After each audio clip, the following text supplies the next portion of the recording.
there is no inside and outside. There is no with or without.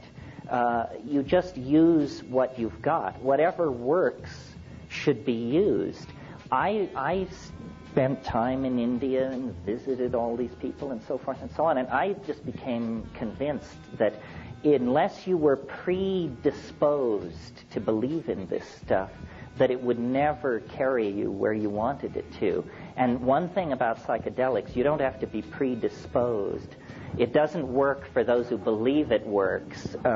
It works for those who think it doesn't work. Then one last point, and then we'll go on.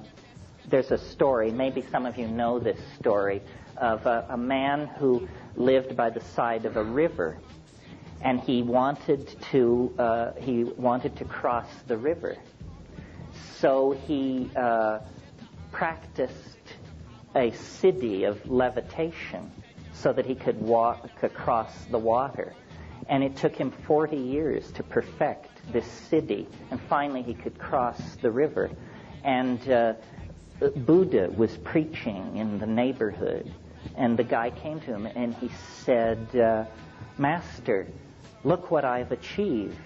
I can walk on the water to cross the river. And Buddha said, yeah, but the ferry costs a nickel. And that's the thing. I think we're not going to be able to replace this tool without wasting so much time in the act of replacing it that Armageddon will catch up with us. I think we have to humble ourselves so thoroughly that you have to admit that you can't get where you want to go unless you form a partnership with somebody whose idea of a good time is growing in a cow pie.